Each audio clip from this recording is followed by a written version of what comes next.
Pay attention, a very charming banshee gradually emerged from the water, and saw its twisting and graceful figure. The strong man in the banshee slowly approached the front and whispered a few words in the warrior's ear, and the warrior's firm will completely melted with the sword in his hand. And speaking of this warrior, he is not an ordinary person, and he makes a living by killing demons and demons on weekdays. His legends are spreading throughout the continent, but no one knows that more powerful monsters are coming quietly. That night, in order to commemorate his great achievements, the king set up a grand party, entertained his ministers, and generously distributed gold, silver, and jewelry. This move brought the atmosphere of the hall directly to its peak. But as the singing of the officials became smaller and smaller, the sound even spread to the dark canyon in the distance, and the monster's lair was right there. The dog was the first to notice something was wrong. With a loud noise, the door of the hall was knocked open, all the lights went out in an instant, and a blue ghostly flame appeared, and then an ugly humanoid monster rushed in. He was very powerful. Infinity, the soldier was trampled to death on the spot with one foot, another waved his hand, and another soldier was also sent flying. The woman was frightened and screamed, and the ear-piercing voice enraged the monster even more. When he clasped his hands together, he took the woman's life instantly, and the scene fell into chaos for a while. The soldiers took up weapons and tried to fight back, but they were no match for the monsters at all. Seeing that everyone was about to receive their lunch boxes, the king stood up with a big sword in his hand. But a strange scene happened. The monster seemed to be very wronged after making eye contact with the king, and then left the place with ghostly flames all over his body. The next day, the king found the legendary warrior named Beowulf, hoping that he could help solve the monster. After the event is completed, half of the gold will be given to the whole country, which was actually agreed by Owufushi. Under his suggestion, everyone opened the hall to set up traps, preparing to attract and kill the monsters. That night, the singing of the warriors sounded again in the hall, and it didn't take long for the monster to break in. The soldiers swarmed up and attacked it in groups, but the result was like the boss, and ordinary humans had no resistance at all. At this moment, the warrior was about to be shot by Agago, and his strength was even equal to that of the monster.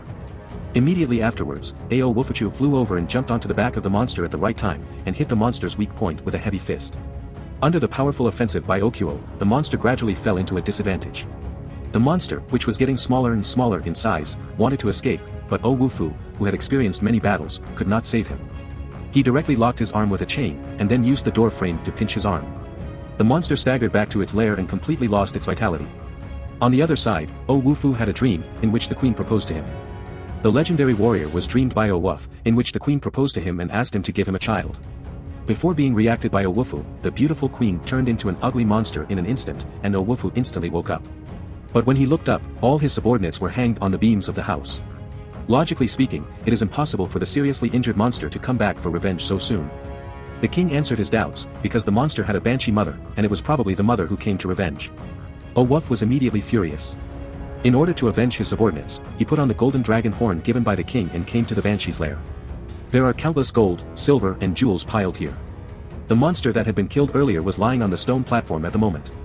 At this moment, there was a sudden sound, and Owufu turned his head to see that an extremely beautiful banshee emerged from the water. It turned out that the monster killed before was the child of the king and the banshee. The banshee approached and was promised by Owufu that as long as she had a baby with herself, she would forget the previous suspicions, and she would make Owufu the king and have the supreme right. The price is to leave the golden dragon horn. Faced with such a temptation, Owufu's firm will melted like a sword in his hand. 10 minutes later, Owufu returned to the palace with the head of the previous monster, and lied that he had killed Neo. But the king was skeptical, repeatedly asking if it was true.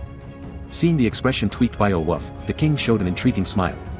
When he returned to the main hall, the king immediately announced that he would hand over all of himself, including the throne and queen, to Owufu. As soon as he fell, the king jumped off the city wall, and Owufu succeeded to the throne in a logical way. Years later, the banshee's promises were fulfilled one by one. The army led by Owufu was invincible and conquered many countries one after another. His deeds were also recorded and passed down from generation to generation until this day. The men accidentally picked up the golden dragon horn, and Owufu immediately understood that the retribution that should come has come. Pay attention, a fire dragon suddenly attacked the village, causing countless casualties in an instant. Owufu knew that the fire dragon was the innocent people in the village he burned with the banshee's child. How similar all this is to the past, and how ironic it is. In order to completely end the marriage that was planted back then, Okuo put on the armor and came to the monster's lair again with his men after many years. He threw the golden dragon horn in front of the banshee, hoping to exchange for peace in the kingdom. But it was too late. The terrifying dragon opened its mouth wide, spewed fiery flames towards Owufu, and then broke out of the hole, roaring and flying towards the kingdom's castle. The two rode in hot pursuit. Seeing the fire dragon killing wantonly, he was sent by Owufu's hatred, leaned over and jumped on his back, and cut the fire dragon's wings with a sword. As a result, the fire dragon was severely injured, lost its balance, and fell down the castle quickly, and was almost killed by Owufu. Waiting for the fire dragon to stabilize its figure, it is ready to kill the family members who are loved by Owufu. Little did he know that this move exposed his vitals, and Okuo seized the opportunity to stab him fiercely with his sword. But the blade is too short to reach the heart at all. Seeing that his family was in danger, Beowulf cut off his arm directly, used inertia to take his body in the past, reached out and grabbed the fire dragon's heart, pulled out the fire dragon forcefully, and immediately wailed in pain. One person and one dragon fell down the cliff like this. The fire dragon's sword on the coast regained its original shape, and Okogu's son who looked similar to him wanted to reach out and touch him. But a burst of waves still took away the fire dragon that turned into a human form, and his eye sockets gradually became moist. Once the hero was killed by Owufu, he would fall. The ministers once held a cremation for him, and his subordinates inherited the throne of Beowulf and became a new generation of kings. He rediscovered the golden horn on the coast, and the banshee surfaced again. Looking at the beautiful banshee, the king didn't know what choice he would make.